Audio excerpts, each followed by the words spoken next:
So I'm reading from the book, The Art of Inventing Hope.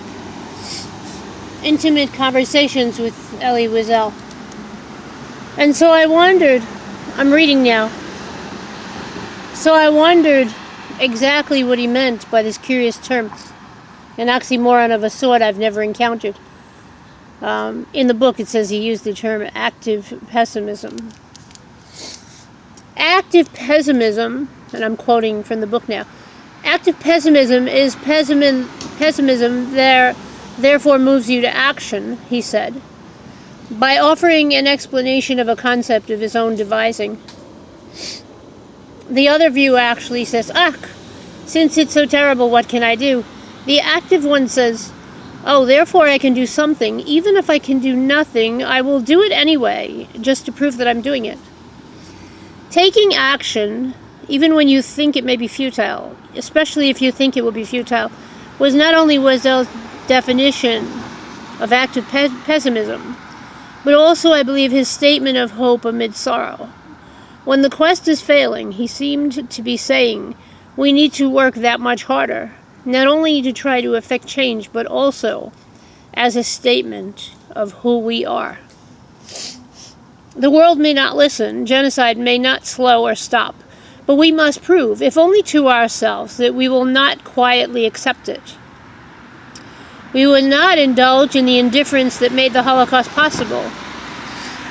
In effect, we create hope by pushing forward in the face of failure. The more that genocide continues, the more energy we should expend against it. Not less, Weisel was saying. The only thing to do is to try to protest, which I do, said Weisel, and expanding on the theme of quixotically speaking out amid tides of genocide.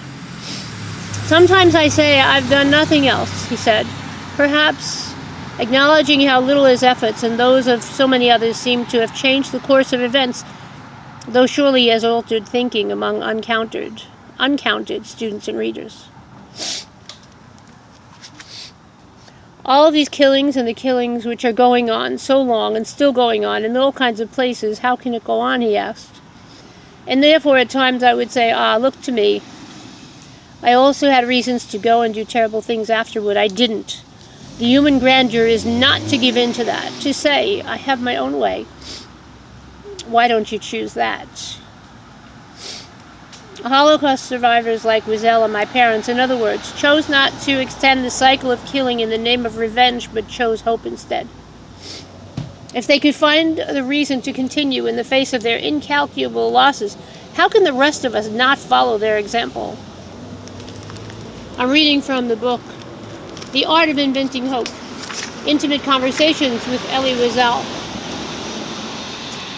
And that was from page 109 and 110, 108, 109. How could we give up hope when they did not? Hope survives in their example. In effect, the survivors did not give in to a hate they might have been inclined to pursue, reaching instead for something better. So if you want to read the whole book, it's called The Art of Inventing Hope, Intimate Conversations with Elie Weisel by Reich. And you can probably get it in the library. Definitely. Read the book, it's a good book.